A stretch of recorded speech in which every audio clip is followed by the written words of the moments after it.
Ooh, just dodged the bullet on air for that, huh? Yeah. Oh, that's awesome. That sounds great right there. We are live. And it's a full show way today. Too loud, Luds. Full show. Craig Ludwig's here. As you can see, Sean is here. Sean wasn't supposed to be here. This is essentially an emergency pod version of to start the show. Sure. So Sean's here for this segment only. Robert Tiffin, who joined us from Finland the last time he was on the show, he'll be in studio for the next two segments after Sean. And then we'll have Joey from the Locked On Stars podcast. It's just a lot, and we have a lot to get to. So let's do it right now. It's the DLS, Dallas Stars podcast. We've got to talk about Miro Heiskanen. Get ready, boys.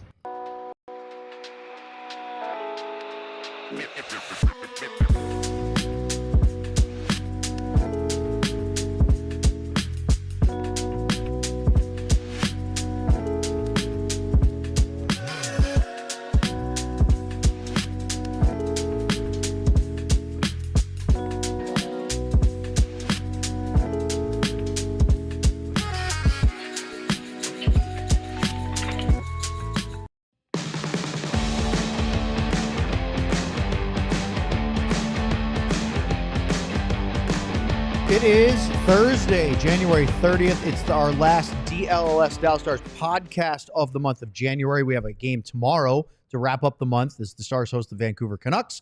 And then suddenly we're in February and the Four Nations tournament is around the corner.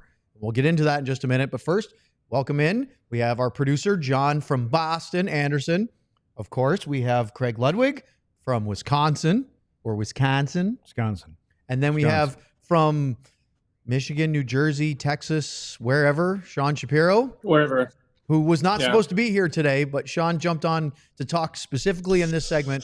I'm Owen Newkirk. Yes. I am proudly claiming my origin from Maine, but I've been in Texas for like a dozen years now, lads. It starts to get into your pores and stuff, right? Good thing. Anyway, let's get right to it. Miro Heiskanen's injury from the other night in Vegas has been the big talking point. And so we were waiting until practice today. I was there, and Pete DeBoer gave us sort of an update. And then Sean got some more reporting. We'll have him tell you that in just a second. So what Pete did is when we came in, it was really goofy. We got a Slack message yesterday, from Stars PR. Hey, the schedule's changed. Instead of 11 o'clock practice, it's going to be 11:30 practice today. Okay, fine. And then this morning, hey, 11:30 practice is going to be optional. Pete DeBoer is going to meet with the media right at 11:30, which he typically does on an optional because the head coach doesn't usually go on the ice for optional skates. He wants to get his media availability over with so he can get on with his day. So he came into the room right around 11:30, packed house. Robert was there. A bunch of TV cameras were in the house. And the first question, what's Miro's update? He said, I would probably deem him at week to week right now. He said he had an MRI yesterday, which was Wednesday, the day they got back from Vegas. And then he was meeting with what was called the specialist, but a specialist today. And Pete said they would know more information after that meeting. Now, will we find out something tomorrow during the morning skate before the Vancouver game? Maybe.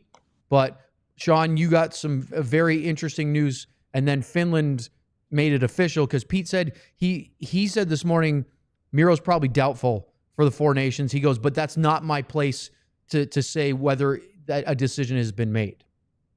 Yeah, Miro's officially out for Four Nations. He will not be playing for Finland. And not to say Pete's distinction of week to week is wrong, but let's call things a bit honestly here. Jiri Lehtinen is the GM at Finland, and Jiri's a very pragmatic person. And if there was any chance at all that Miro Heiskanen was going to be able to play at Four Nations at all, they're saving the roster spot for him. Adding Henri Jokiharju or whatever to the roster, and that there's no Finland ruling Miro out today, which they officially did, is to me is a sign that week to week is it's more like this is a month, right? We're looking at a month for this because there's any chance that Miro was going to play for Finland, any chance at all, because that's really their best chance to win this thing. Jiri would have held the roster spot for him as long as possible. So this isn't a week to week injury. It's a 3 to 4 week injury at best, and we'll see where it goes. The other key thing just to bring up, because I know I got a bit of feedback seeing this where people are like, oh, he's going to see a specialist. Is that a worry or whatever? And I said this on social media, on Twitter, X, whatever we call those platforms now, but it's not, to me, him seeing a specialist isn't the big deal at all. The fact of the matter is the MRI, and Luds, I'm sure you've had MRIs. I blew up my knee once. I had the MRI. I remember when I had my MRI and I blew up my ACL. I had the MRA. 30 minutes later, they showed me the picture and he said, you see that right there? You see that spot right there? There's supposed to be a line right there that's supposed to be an ACL. So if this was a major ligament, a major thing torn and gone and everything like that, they would have known already. So him seeing a specialist to me is more of how do you figure out the best path forward for him to be able to play on it. And maybe they're having a Tyler Seguin type discussion of, is it something where you have a minor procedure now to see if he can come back stronger later? Is it something you push off and he can play through and then you have it in the summer? Those are all the things up in the air right now, not knowing exactly what it is. But that's why he's seen a specialist, and it's not a bad thing he's seen a specialist. If you have an injury like that, you go see the best for it.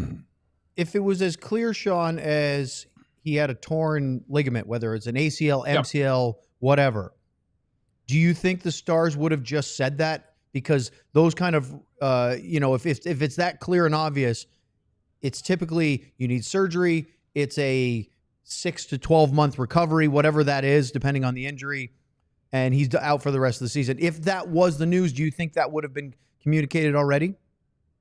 I would think so. I think Jim's been pretty forward when those injuries before. I know you're having Robert on the show in about 10 minutes here, but I was texting with Robert earlier today where these are the type of injuries where if this was a realistic season-ending thing like that, Jim handles this message. Jim goes and puts out the press release. Jim goes and puts out he goes and stands there. Oh, and you and I remember him standing there at the clipboard for Matthias Janmark spelling out osteochondritis dissecans. Which we'll never forget because of that day. Exactly. So it is, to me, it's not as bad as I think Lud said on the show the other day, or after that Vegas show. I went back and listened to what you guys said the other night. This is something where it didn't look good, but it's probably not season ending, and he's going to have to fight through it and figure out whether he's managing pain, getting it fixed. It's going to impact Miro the rest of the year when he comes back. But the moral of the story to me is he is going to come back based off the news of today. So you've heard all this now, Lutz. Is this cause for cautious optimism, or is it too early to make any kind of feels that way? It's too early yet. They're gonna let the specialist take a look at it, because if you're going to a specialist, like Sean said, it's either cut and dried or it's not. I mean, generally here's your windows. It's a 1 to 3, which means I can give you something. You're going to get through that. Not going to feel good, but you're going to get something. Then there's the 4 to 6, and then there's the 6 to 8, which is kind of basically now you're done. And so it's maybe a 4 to 6 is what I would say. And then if there's something where a specialist looks at it, and like you said, they didn't say ACL, MCL, none of that stuff. None. Because you can play with a torn ACL or AL. I mean, you can ACL, you're fine. Sean plays beer league with no ACL. Joe Nieuwendyk played with missing both of them. I mean, he just puts a couple braces on and you're good to go. I mean, That's you're crazy. not wobbly. So not wobbly. But I think a specialist will be able to say, listen, this is short term, this is long term, give you any other options, and basically let the player, which most times it should be mom or dad or the general manager, look at it long term, especially with a guy like Miro, because this isn't just about now. This is about him in the future and things like that. So, yeah, I think you don't know. I mean, it's just it's the normal answer, and that's why the week-to-week thing is like it's the kicking the can down the road a little bit till we actually know. So it's interesting, Owen, with just the long-term thought process on this. I can't help but think, and obviously Tyler is out till the end of the regular season and into the playoffs, and at some point Tyler may play again this year. But I can't help but think about how the Stars might look at this injury, considering what Tyler played through in that bubble, right? And you think about what cost would happen. Tyler got to play in a Stanley Cup final in 2020, but it came at the cost of what we saw over the next couple of years and everything like that. So I'm fascinated internally right now how the Stars weigh this, because as Lud said, you want to win the Stanley Cup and you want to do that, but how do you manage Miro Heiskanen's health, your most important player now, and how do you stop it from impacting 1 year and 2 years down the line too? And that's a fascinating dynamic here for me with this injury, once we learn a little more what it is. Sean, do you think there's anything to let's just say they were looking for a defenseman and maybe a 3-4. Let's just use that number. Do you think there's any let's not, because if there is someone that is hurt and going to be out for, we don't know how long, does the price go up because you're desperate now because you're looking for someone versus, they may say, well, yeah, we'll take a second rounder for this guy and this player. I think you're right, because remember we were talking the other day about Vancouver's Jim Rutherford getting out in public and saying this is a problem we cannot solve. And you say, well, that means you're not getting the trade asks that are, returns that you're looking for. He's trying, as you said, Lud's trying to restoke the flames a bit of getting a trade done. And all the teams that might be interested in Pettersson or Miller are probably going, well, you just said you can't fix it. You have to make changes. Yeah, and there may be a player that they've been talking about with the team, and it's gone back and forth. They want this, you're offering this, this and that. Now, all of a sudden, you make this announcement, we're going to lose him for 3 months. Now, all of a sudden, if I'm the other GM, I'm going, they need this guy a little bit more. I think maybe we can get I don't know. I'm just wondering if that could be a possibility. You're exactly right, Luz. It's just like sitting at a poker table, right? You're at a poker table, and if you got the big stack of chips right there, if I can see your stack of chips is really low, I'm going to push you around a little bit. I'm going to bully you a little bit more, and it is definitely something that comes into play. And it's honestly for the Stars, the reality of Miro's injury. The Four Nations actually, it's both good and bad in a weird way. It's good because he's not going to miss as many games because of the break for Four Nations. He's not going to miss as many Stars games. And it stinks for Miro because I know he was really looking forward to this tournament. It's also one of those where, because of how, and not that Jiri Lehtinen is going to be the one that tells other teams the severity of Miro's injury, but you've got all of the Finnish players all together. They're all there and everything like that. Everyone talks. It's a small space. Like, I don't know how much you can actually hide the severity of his injury since you have this coming together and it had to impact other players and other players getting spots and everything like that. So it's one of those kind of blessings and curses of Four Nations where Miro's going to get some more time from an NHL perspective, but the hiding any intel on that is effectively lost since he had to be pulled off this other team. So the next question to both of you, Luds, I'll go to you first this time since I went to Sean first last time. How do the Stars, you can't use the word replace because everyone says Miro's an irreplaceable player, right? There are very few guys out there that could eat those kind of minutes and play at the level that he can play at, and they're not available. So how do you absorb his minutes, his play, his responsibility with the group that now has Kyle Capobianco called up from the AHL and apparently Nils Lundkvist on IR as of yesterday?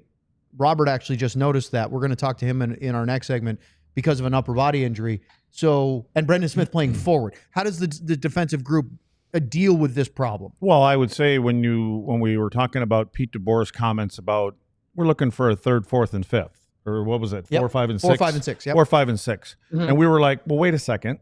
We thought Ilya was your 4. I mean, that makes sense to us. Well, now Ilya is a 3, and that's what I mean. Again, he was a 4 before for me. So do you see Harley Lindell? I don't care how you're going to put them together, but now you're going to start leaning on the minutes of those 3. What I'm saying, I guess, is Lyubushkin's going to start picking up 2-3 more minutes a night, right? Yep. And so it's Harley, Essa. I think Essa's minutes are probably going to be the Miro minutes. You're going to see Essa, especially if he's going to stay out there for every minute of every penalty kill. And power play time now. Well, he's a power play threat, right? Hasn't he scored a goal with 10 seconds still? Him and Harley are the 2 guys that can score on the power play. Wyatt Johnston actually joked in the room today that Essa's the one that scored their most recent power play goal. Yeah, well, for sure. So, so those 2 guys, obviously, then I think Lyubushkin gets elevated, and in minutes-wise is what I'm saying. And, and if Brendan Smith has got to go back. But this is the learning part of the regular season, because if Miro comes back, we know he's going to come back, okay? And I'm not saying if he comes back. He's coming back. What happens if he tweaks it in the playoffs? Okay, well, we've been through this before. And so we see that this guy can play here, that guy can take up these minutes, we can do this, because it could happen. I mean, you have a guy with an injury. It's not going to be a year from now that the playoffs start. Playoffs start in a couple months. And so we may have to deal with this. Let's learn about this guy. Can he do this? Can we do that? And, learn about the rest of our players. Sean, does it also change what Jim Nils' shopping list looks like?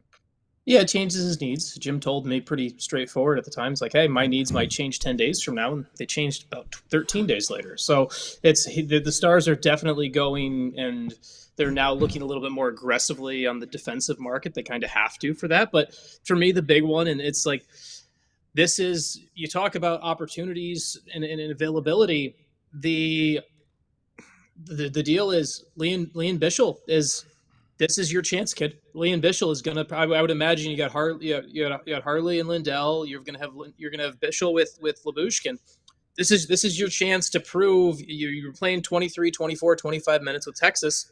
This is your chance to play. You're not going to get the 25, but this is your chance to get those 20 up in the NHL and prove you're the guy. So that to me is the one here where there's nothing good about losing Miro Heiskanen. Let's not pretend like, oh, there's some mystery blessing. But for Liam Bichsel, the individual, there's a huge opportunity here for him to seize it and prove he can be to prove that he can be that guy, and that they don't have to go add another D to find number 4 like they were talking about. Well, Sean, we've only just gotten warmed up, and I know that you're itching to want to stick around, but we've got a whole packed show for you today. So I hear him say no.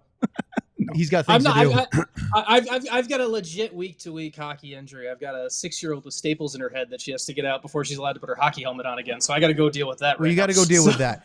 But we will talk to you on Sunday. You're going to be here for our full show. Well, Luddy is playing alumni hockey, so we will talk to you again very, very soon.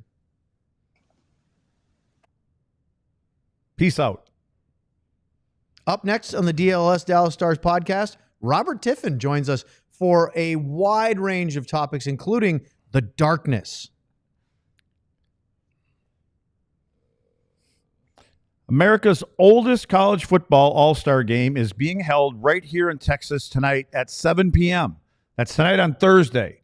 So if you're not watching this live and you're going to listen to this tomorrow, I don't know, grab your TiVo or something like that because the game will be over. Be a part of history in the making at the 100th East-West Shrine Bowl at AT&T Stadium. Since 1925, the game has benefited Shriners Children's and its mission to provide innovative pediatric specialty care to improve and transform the lives of children. See some of the nation's top college football players in this head-to-head competition ahead of the NFL Draft. Today's All-Stars, tomorrow's Legends. The East-West Shrine Bowl has served as a starting point for many noteworthy NFL careers, including 80 members of the Pro Football Hall of Fame and more than 200 members of the College Football Hall of Fame. Tickets start at just $20. Use code DLLS when purchasing 2 or more tickets to receive 50% off. Visit shrinebowl.com to buy your tickets today. Let's talk about Shady Rays. You can get ready for the season ahead, or even today. It was raining in Dallas for the last, almost 48 hours. Now the sun has been creeping out. So you need to make sure you have quality shades built to last. And our friends at Shady Rays have you covered with premium polarized shades that won't break the bank. Shady Rays is an independent sunglasses company offering a world-class product rated 5 stars by over 300,000 people. Their shades have durable frames and crystal clear optics, making them the perfect choice for all outdoor adventures. They have hundreds of options to choose from, so you're bound to find the perfect pair to match your style. And guess what? They probably have a style in your favorite team's colors to go along with it. I wear multiple pairs of Shady Rays. I had them on the drive down today. It makes Luds upset every time I bring it up, so obviously I keep doing it. Plus, if your shades ever go missing or take an unexpected hit, you don't have to sweat it because they have the most insane protection backed by lost or broken replacements. Exclusively for our listeners, Shady Rays is giving out their best deal of the season. Head to shadyrays.com. Use the code DLLS for 35% off polarized sunglasses. And now it is my pleasure to welcome on set, not to the first time on the show, but first time on set, Robert Tiffin, who has changed platforms, but still doing the exact same thing in his coverage of the Dallas Stars. He wrote on, I believe, a WordPress site prior to this, and now you are exclusively on Substack? Yeah, there'll still be some stuff that's open for everyone to read, but yeah, it looks a little bit more professional and slightly less guy like Robert designed this on the new platform. So hopefully it's a little better. Well, we very much appreciate you coming on, and there's a specific reason why I asked you today. But before we get into the darkness, let's talk about Nils Lundkvist for a minute and some of the other practice stuff that we didn't get to with Sean. That chair is usually where the darkness sits, too, that he's in. That would be you. That would be me. Yeah. Well, today you get the middle seat. It feels small, doesn't it? Yeah. Well, Sam's usually sitting there. Sam, we hope we get you back here soon. Anyway, Robert, Nils Lundkvist apparently may or may not be on IR. Yeah, the NHL's site for media members that has, roster status and everything lists him on IR right now, but also apparently that might be incorrect. We're being told like right as of the second. So I'm trying to figure that out. Either way, he's not available. I mean, DeBoer was pretty clear today after practice that he's dealing with an upper body injury. He said they're trying to, find out what's going on and learn more. So, it's really sad you were talking about Bischel before with Sean. It's also really a bummer because this is a great chance for Nils to get back into the lineup and get more time, on whatever pairing he's playing in whatever role. This would be a prime time you would want to be able to play a player like Isn't the IR like an official kind of list? That's what you would think. Yes. How would you get on that list if you weren't advised for somebody from a... Look at Lutz. It's right here, and it says his name, and it says IR. That's before I tweeted it out. That's what I looked Human at. error, because maybe? I'm pretty comfortable going off of the league's own Somebody website. just slipped up and wrote Like maybe- ER next to his name? Again, I'm speculating now, but Yeah. what if somebody went in and did the transaction before the transaction actually has been made? It's possible. It Who also knows? doesn't really, it could be 5 o'clock today or 4 o'clock our Yes. time today. They might do it then. Right. It also doesn't really matter. They have the roster spots anyway, so he could be reactivated tomorrow. Right. They have It's the not a cap cap space. thing. Right.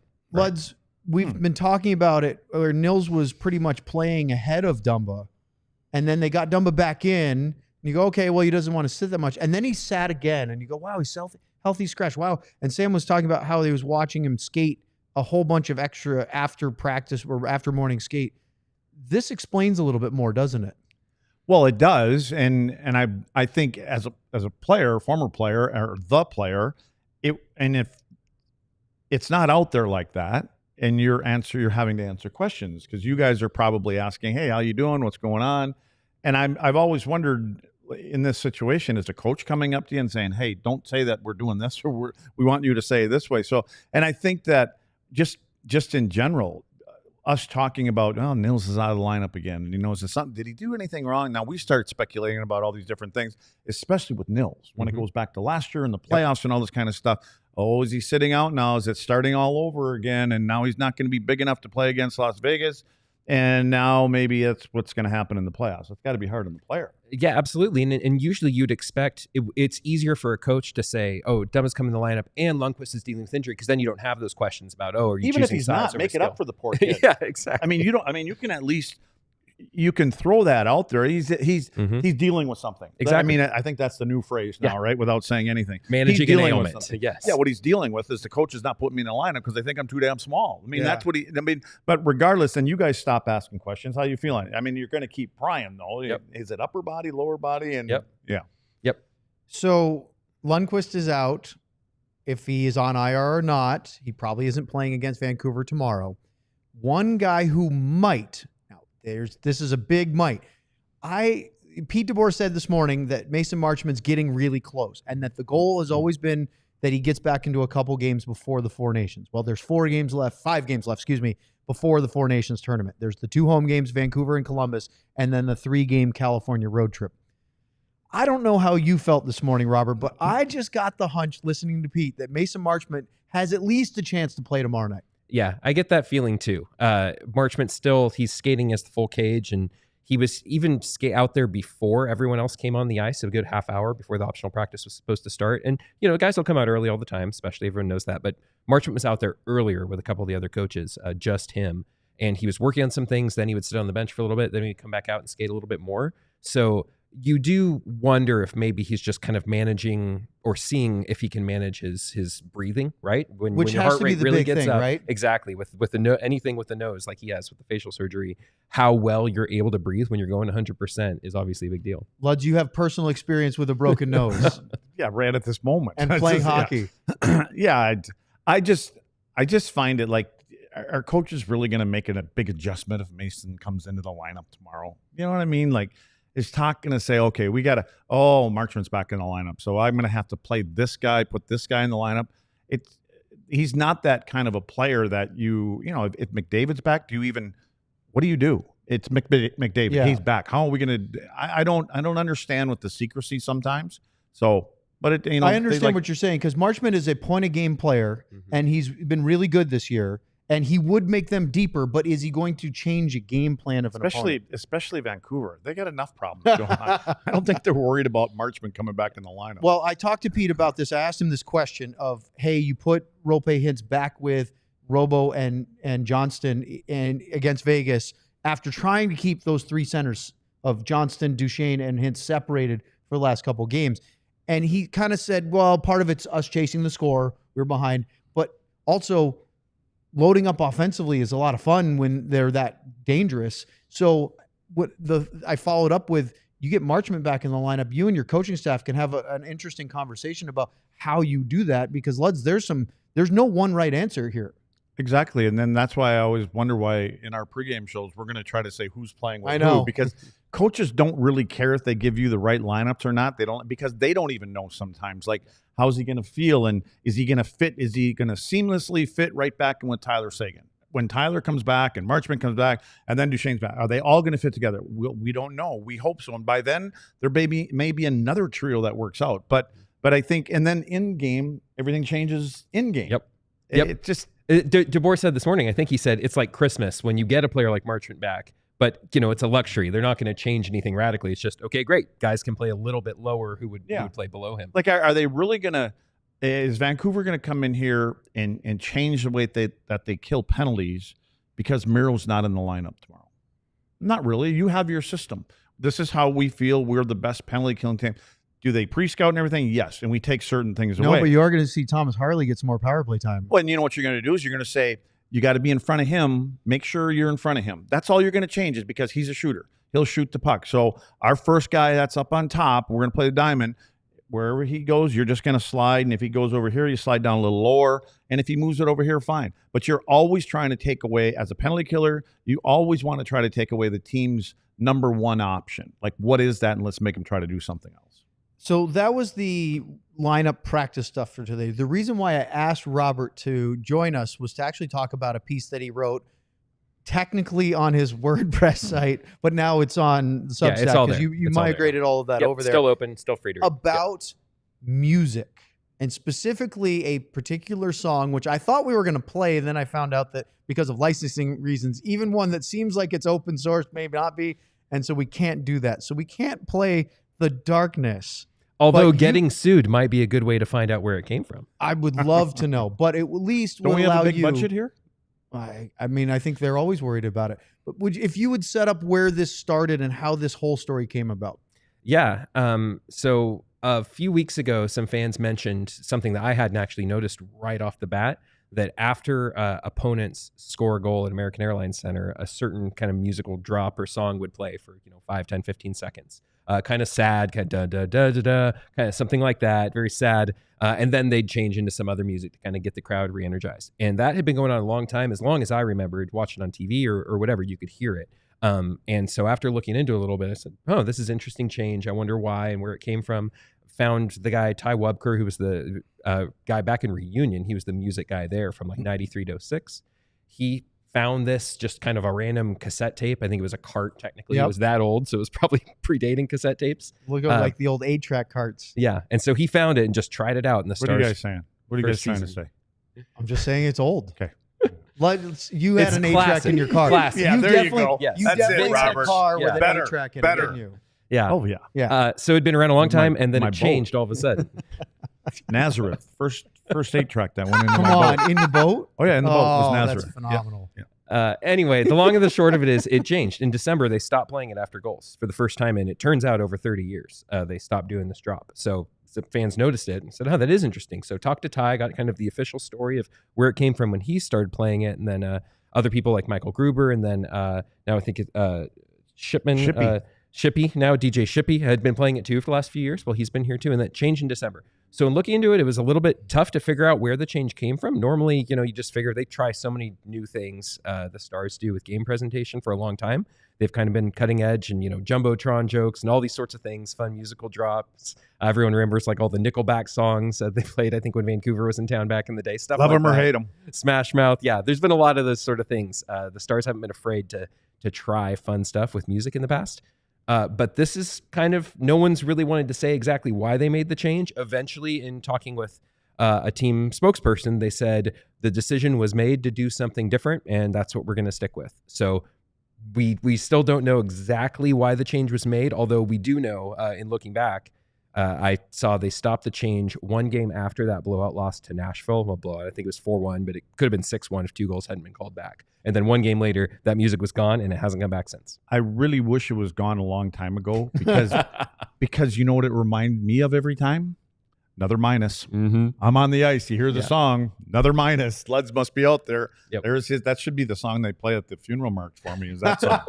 It's the response. The death march yes. song. What's it called? The death song? It was the Darkness. Oh, Darkness. Well, same thing. The Ticket radio station uses My it address as is 666. their by the way. trifecta, which is when they talk about famous celebrity deaths, and they'll do that on a weekly basis. And they adopted that, I think, afterwards. And let's talk more about this, and then get into some, if we can, laundry list of NHL news and notes. Robert, stick around. We'll talk more about all this stuff. Sounds good. Here on the DLS Dallas Stars podcast. Saturday Neon, started by 2 college friends. Saturday Neon makes officially licensed collegiate logo LED neon signs, perfect for your home, office, dorm room, fan cave, or bar. Still not sure what a fan cave is. Check out their new Essentials collection featuring almost 50 of the biggest schools across the country and counting for only $75. Check out their Texas A&M, Texas Tech, Oklahoma State signs. Unlike traditional neon, these LED signs won't break or shatter, but still give you that classic uniform glow that you know and love. The LEDs last up to 100,000 hours, so you'll be enjoying your sign for years to come. Super easy to install using the provided hardware or 3M commando strips. Low voltage, the perfect gift for this upcoming holiday season. Head over to SaturdayNeon.com and use code DLLS for 10% off your favorite sign. All right, let's talk about Sleeper. It's the best fantasy league platform out there. You can put your ball knowledge to the test by picking whether your favorite or least favorite players will have more or less than their projected stats each week. Tonight, Alex Ovechkin's pursuit of Wayne Gretzky's career goals record continues against the Ottawa Senators.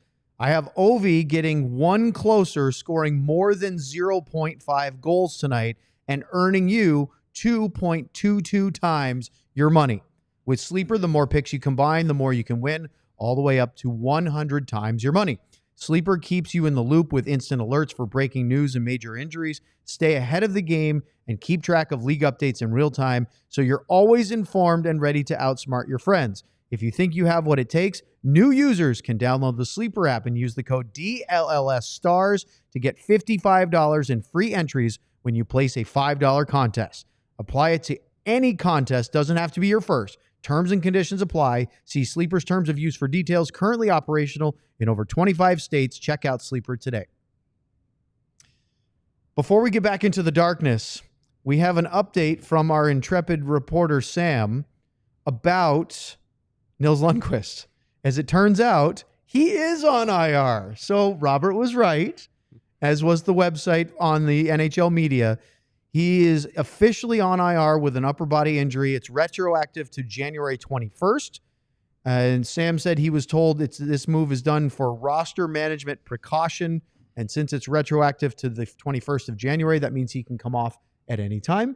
But there you go, Luds. I know you can sleep easier now knowing it's official. I know. Yeah, he's like, well, whatever. Okay, so Robert, there seemed to be quite a little bit of backlash from people because of the tradition of this music, which is drab, it's a downer, but because it's been happening for so long, to the point that Mike Reiner, the old gray wolf himself, Luds, you know him well, he started the Ticket.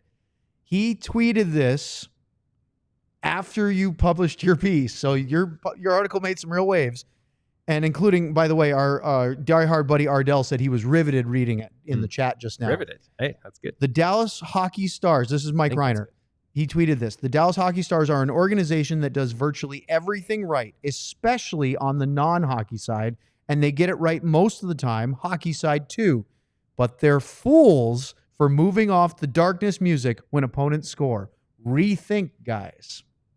How about that from the old gray wolf? Yeah, it's interesting because fan response, there has been, anytime you make a change, especially one that's been around this, something that's been around this long, you're going to get fans that don't like it, right? Any change, people are always going to have problems with. But there have been some fans who have said, similar to Leds, I hate that song. I'm so glad it's gone. And obviously, it's sort of weird to have a song, in the context of the NHL, it's weird to have a song that almost like commemorates an opponent's scoring, right? So there's definitely an argument to be made for making the change. Just the fact that it was made kind of in the middle of a homestand seemed kind of odd and a little bit out of the blue. But there are definitely fans who I do not think will miss that song one bit. But it was the way the change was made, I think, that was kind of more surprising than anything. If they'd started the season with a different tradition, they said, yeah, we know it's been around a while, we're going to try something else. There might have been, a bit of fan backlash too, but after a while, you just get used to it and it goes away. Making the change in the middle of the year was a little weird. I was saying to Owen earlier, is it nice sometimes when things like this come up? Like, as a writer, reporter, whatever you all call yourselves, is that when you're covering a team... A nuisance, mostly. Yeah, okay. Well, when you're covering... Well, I don't know. You got some competition. No, Sean's not here anymore. Yeah. It's okay. Yeah. When you're covering a team that is really good and just kind of gets boring after they're winning all the time, right? I was saying that like when we were in Montreal and we were winning and like, man, this is great. You're winning. And then as a writer, I'm thinking, well, what the hell are you going to write about today? The same guy scored. They did this. They did that. But then all of a sudden when you start losing, well, now we got stuff to write about and we can start picking things apart. So when a team is doing well, I'm guessing it's okay for something like this to come up because it gives you something else to go down, the road to go down. Yeah, I think as an organization too, it's easier to weather anything like this when you're packing W's in the standings. Yeah, that makes a lot of things easier. And no one to their credit. I mean, I certainly never try to dig up stuff to create drama and stuff like that. This was a story that initially I thought would be very, very small and just kind of for the few people who care about this little thing, it changed. And here's why. They made this decision. They just didn't bother making a big announcement. Here's why. But yeah, I think when the team's doing really well, people want to hear some story. And that's why you kind of have to remember constantly, look at the standings, look where the Stars are. Given even the injuries they've had already this year, they're doing really well. They're keeping pace just about with last year. So yeah, it's fun to talk about these things. And I think it's a fun debate, honestly. It's good to hear from fans about who like the tradition, who don't like the tradition. And probably, I said this at the end of my piece too, the Stars will probably come up with something good in the long term. They'll either replace it or do something different, but they'll have a good reason for it. Because like Mike Reiner said, they usually do things pretty well when it comes to making the game experience. The other thing is I think about like the Phil Collins song, In the Air Tonight. Yeah. There's so many. Everybody thinks they know that this story, what it was written about. Does anybody have any ideas of what the song originally was about? No one knows. It was on a cart on like a group of cartridges. No one knows nothing. No one knows where it came from. No one knows who wrote it. My theory, based on what I've heard and some other people I know in like radio way back when, you'd get like packs of sample tapes you'd use for sound effects and stuff like that, or different themes like in the background. It's spread too. I've heard from people working with other sports teams who played at their arena or different contexts all over the place. So who knows if it was, my theory is it was probably part of some just sample pack you could buy of sound effects. Which is why Reiner would know, probably have some good story about it. Well, maybe. He got it from the Stars. He heard it at the Stars arena and then they moved it over to the ticket. But he's the one who coined the name, The Darkness. Reiner did. He came up with the name, The Darkness, because he said, this sounds like just darkness coming in. Which, after a goal being scored, yeah, that's pretty much what it feels like.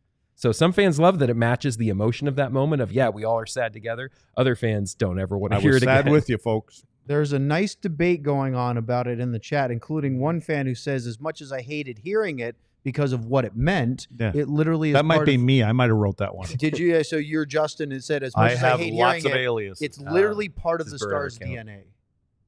And then there's others that saying that maybe they should change it because it sucks that it fits the mood, but you can't play something that's celebratory. It's an interesting conversation. It's an interesting conversation. I think, there's some argument to be made that the Stars, having come from Minnesota, there are times where they haven't leaned into that tradition as much, and they've really wanted to associate themselves just with Dallas, and you can argue about that one way or the other. But the traditions that they have made for themselves, I think there's merit to sticking with those, at least since coming to Dallas. There's a good conversation to be had about the merit of those, but is this one of them? I don't know. It's an interesting conversation. I have one last thing before we get on to a quick lightning round of NHL stuff. Could it have been a player that didn't like it and said, hey, guys, we should stop that? Or do players not really get that focused on those kind of things? Well, I was one of the players that was complaining about the music, and Vinny and Dime took care of that for me. So, and the guys, but you ran it by the players first. But yeah, I guess. But I don't know.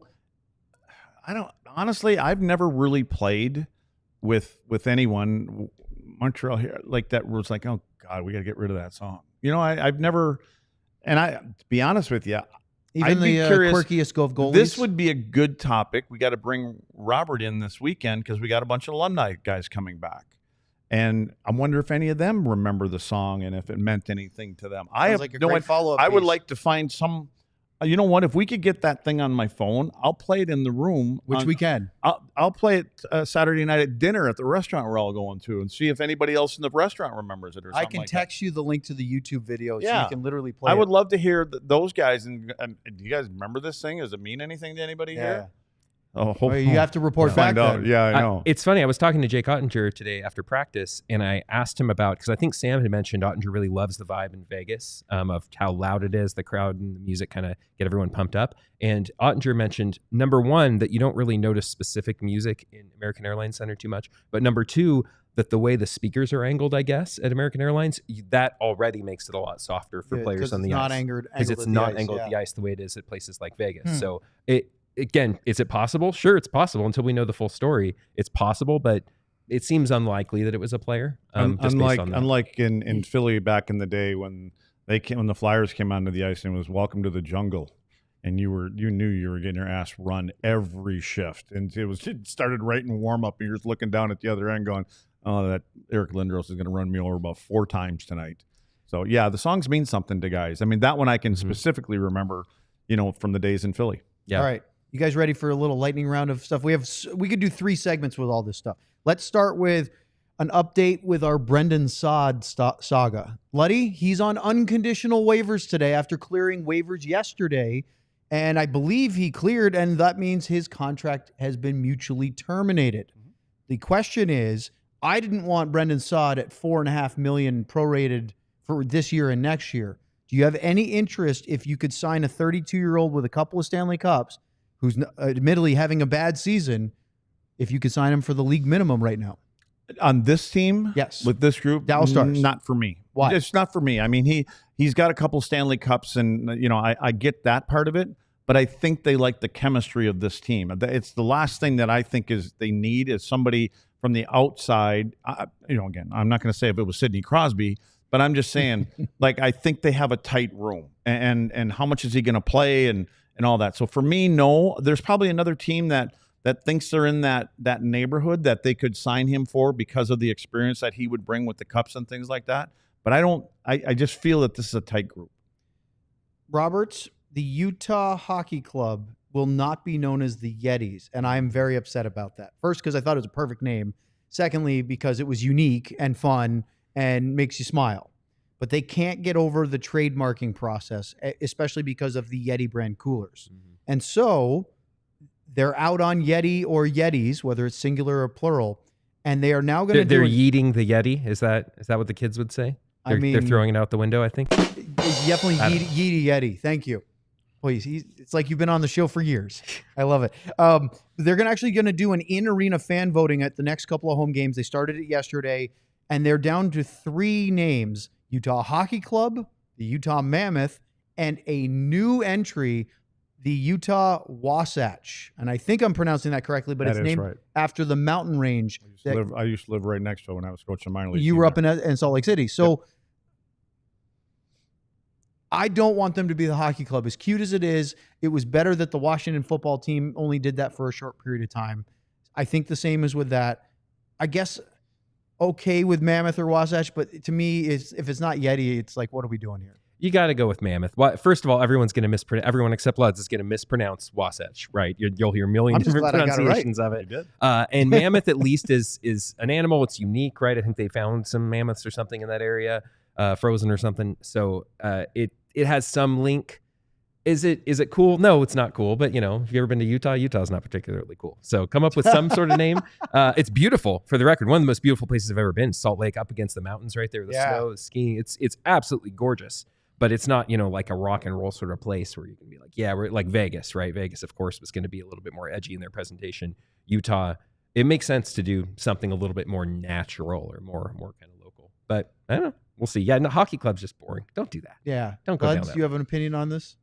I have a question for you. I'm surprised you wouldn't like hockey club, or because isn't that kind of like extremely more soccer? Yeah, it is. But I actually think that especially nowadays that too many MLS teams, Major League Soccer teams in the U.S. and in Canada, because there are 3 clubs in Canada that are part of MLS, try to sound too European. Oh, we'll do what they do. No. Do your own thing. FC Dallas used to be the Dallas Burn. That is unique. They had a great the Flaming Horse logo. It has a tie-in locally, and it was a little disappointing. I know a lot of people didn't like that they changed and went to more of a European style FC, or now some of them do SC, which is soccer club. To me, that's too generic.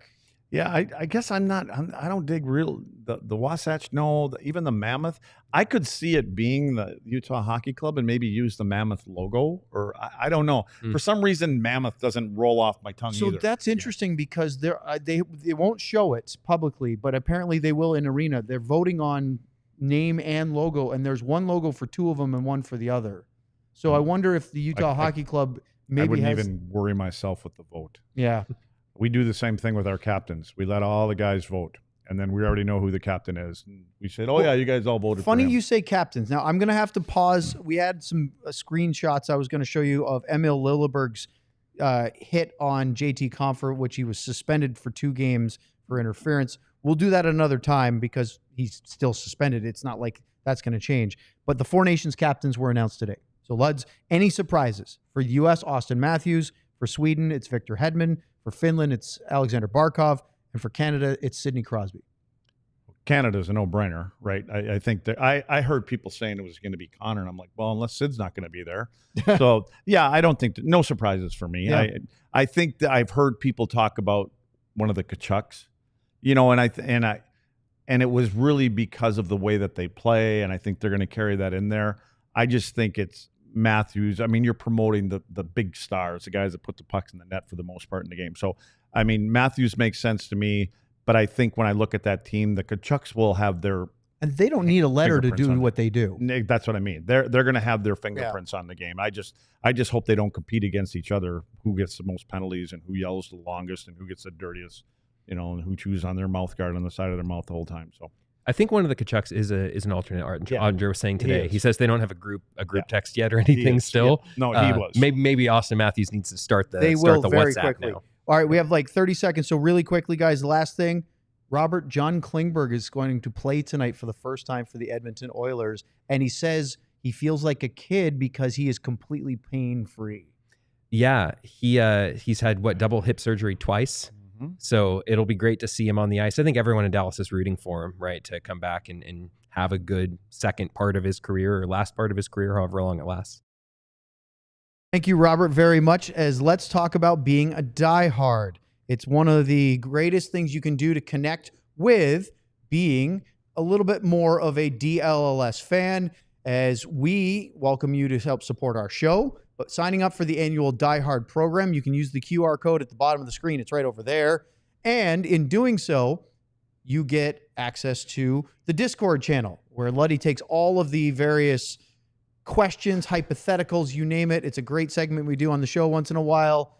And you can only do it if you're a diehard, not like just the regular chat, which we enjoy our chat on the YouTube as well.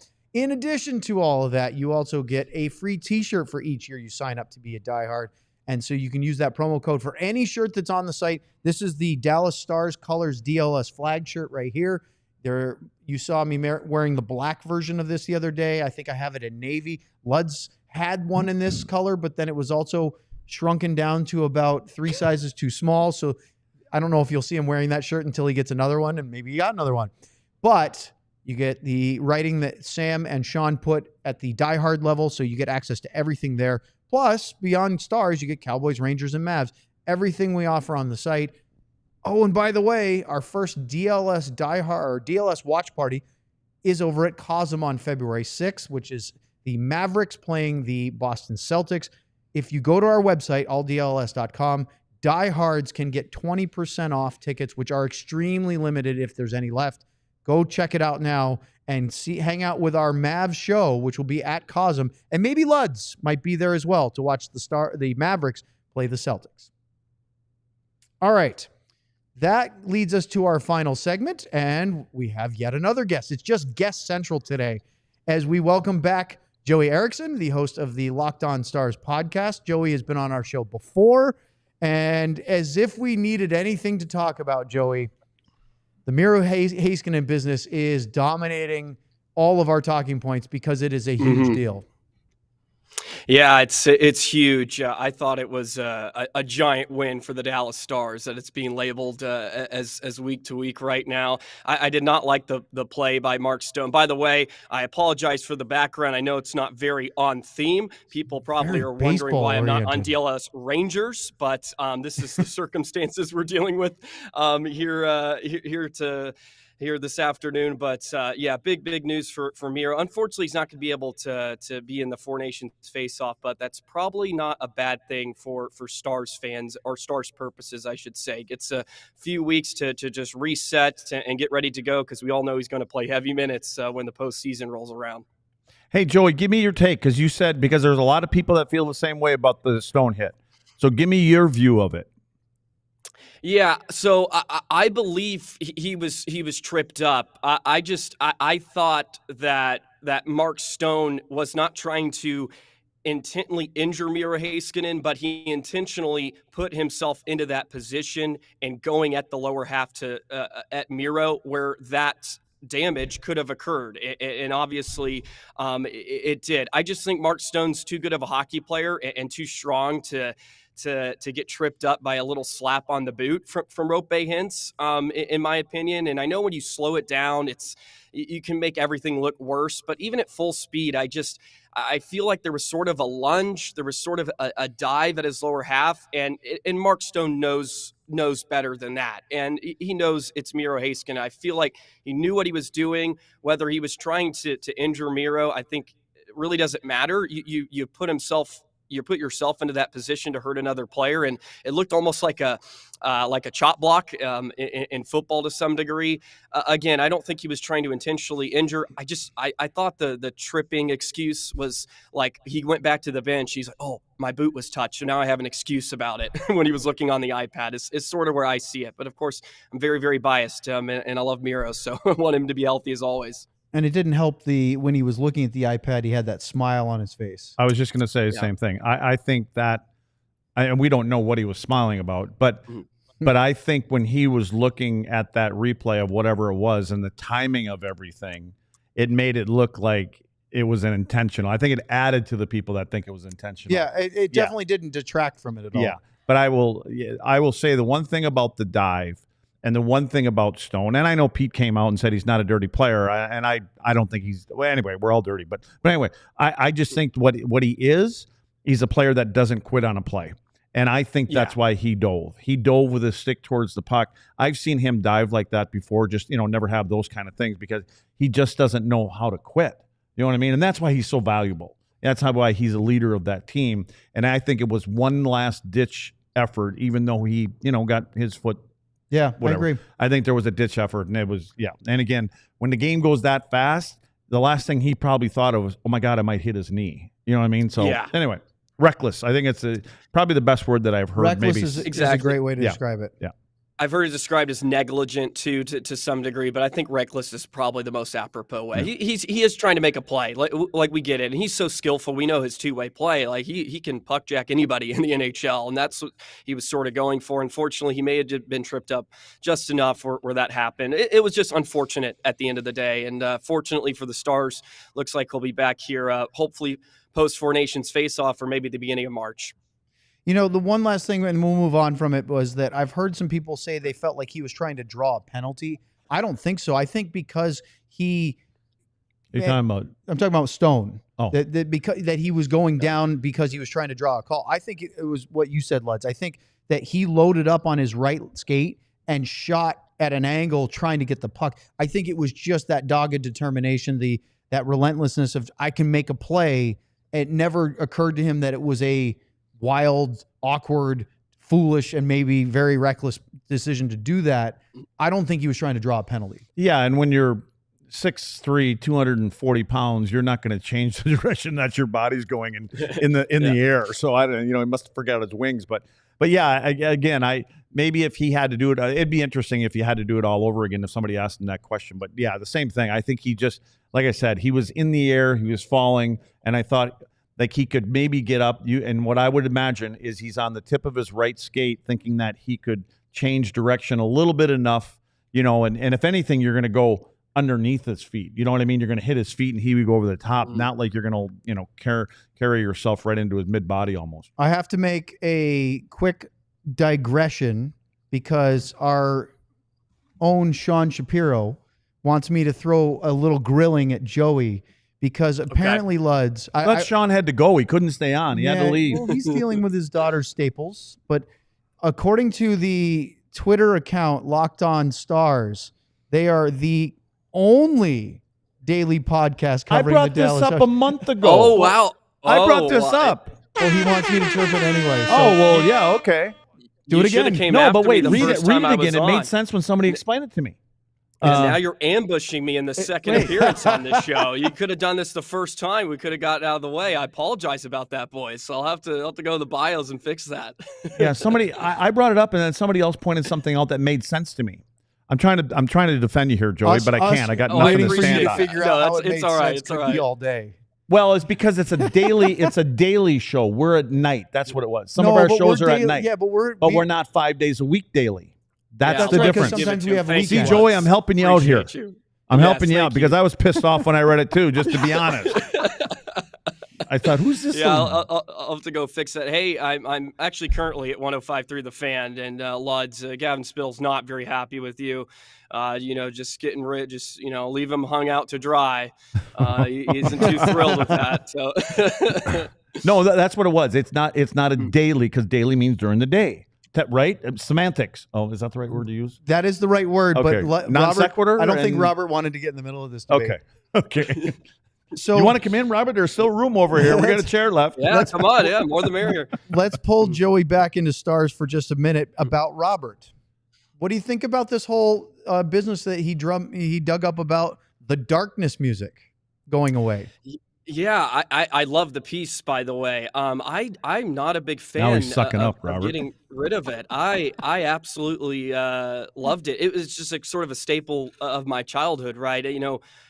My dad had season tickets for a few years when we used to go, and it was always there. I'm honestly really disappointed they took it away. And I guess my only pushback would be if you were tired of hearing it too much, then we'll keep the puck out of your net. And Stars are pretty decent at that. It's not like they've been getting ran out of the building, especially on home ice this season. But yeah, I'm disappointed. I feel like a lot of Stars fans loved it, and it's sort of nostalgic, but maybe I'm too much of a traditionalist. When did it go away? Like, what's the day? The date? The game? Like Robert said it was mid-December. This year? Yes. So, Joey. And a month ago. Yeah. Do you go to a lot of games? When I'm in town, I try to get to one, but not a ton. I mean, I live in Corpus Christi now, so it's when I'm in town. So if you're not in town much, how can you be a Dallas Star daily podcast then? Because it doesn't make sense. I love the Stars so much. I've been moving around. He was defending you a minute ago, and now he's attacking you this next. I'm trying to make my way in my play-by-play career. I was in the great state of Wisconsin, where you're from. And now we're good again. We're good again. And now I'm back in Corpus, because I love Texas. So I'm just meandering my way through a couple of different cities, and hopefully I land in Dallas one day. But my brother, hey, what town were you in? What town were you in Wisconsin? Well, I lived in Chippewa for a season, so we made treks to Janesville and Eagle River, all those. The dome's you're speaking his language building. Now. You know that little bar. You know that little bar in Chippewa. I played ball for Leinenkugel. Did you really? Yeah. That just happens to be a beer for you folks that don't know out there. And anyway, I've heard of Leinenkugel before. Okay. Everybody hold that thought for just a second. We're not going anywhere, but we'd like to say thank you to everyone who joined on our television platforms, and make sure to like and subscribe here on the pod, and definitely check out alldls.com. Okay. Now back to Joey and Luds and their equal love of all things Wisconsin. what do you think is in your gut? Because I was telling this to Robert in our last segment. When you heard Pete DeBoer say Mason Marchment's really close, you think he's going to play tomorrow night against Vancouver? My gut feeling is no. I think they'll wait a little bit longer. I'm curious if maybe they just try to get him in one or two of those games before the break. I know we're inching pretty close to it. I don't even really know how many games they have left. Just 5 games.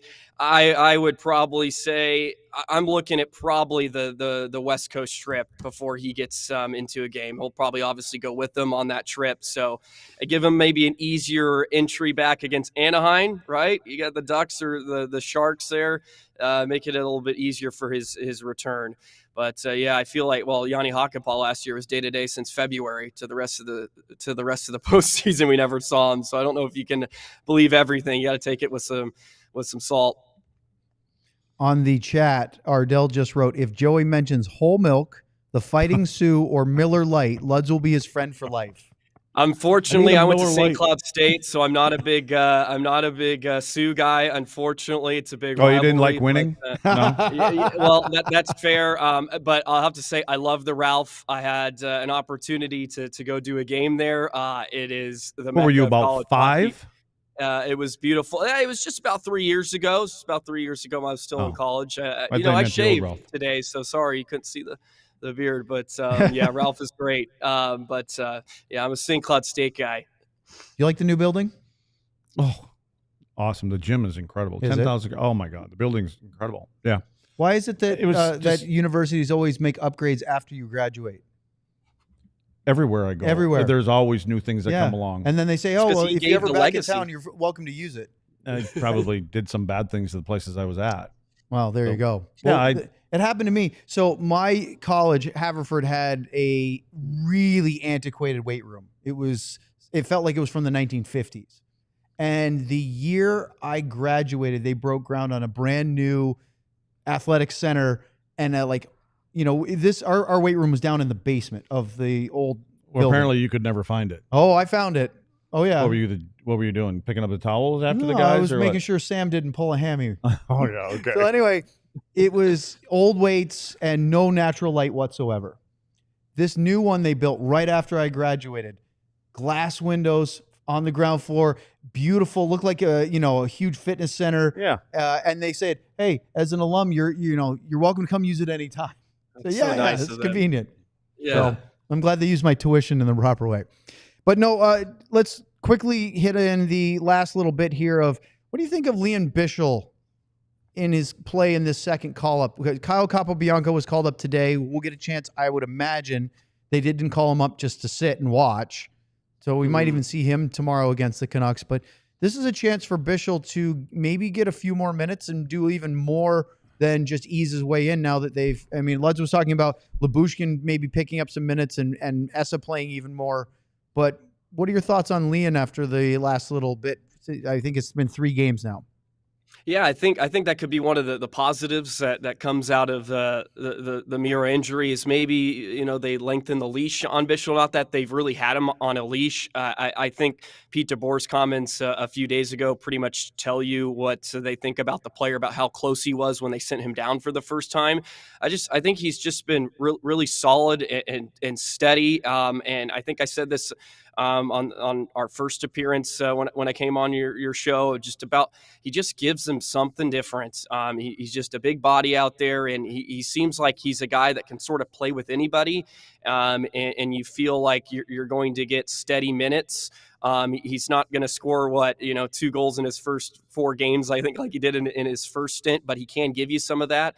And yeah, I just like his play. I feel like he's really good along the walls. He skates better than you would probably think for someone of his stature, and I think he's been really good in his return. And I have a lot more.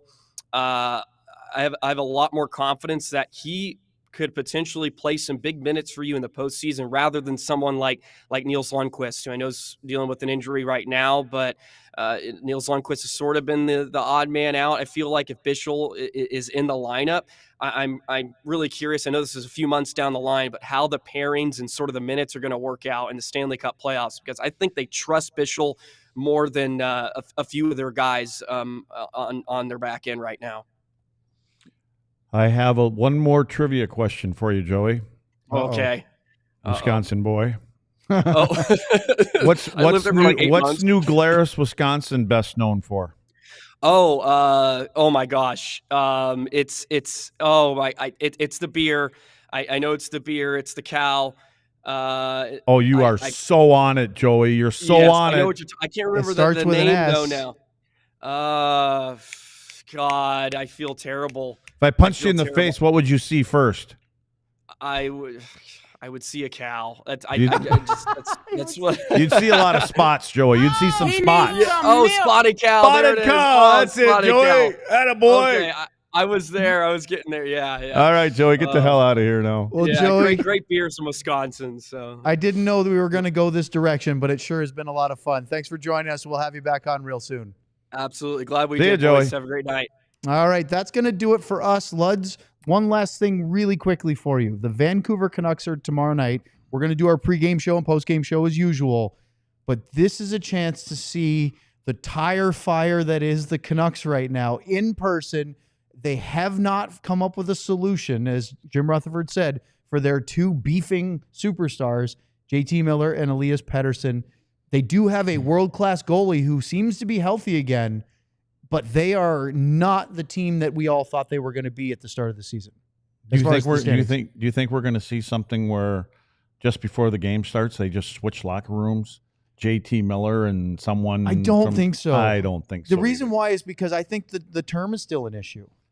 Right? I don't think the Stars want to bring a long-term guy in right now. I'm more excited to see if there's anything I'm excited to see from Vancouver is Quinn Hughes. Yeah. I watched the game last night, their game last night, and he is a special player. So it'll be interesting to see. It'd be nice if Miro was there, because then you would be able to see the two best, guys that can tap dance on the ice, those two guys. It would be fun. But we're going to talk about that tomorrow night. Don't forget to check out our pregame show. Should be a 6:15 start on our YouTube channel.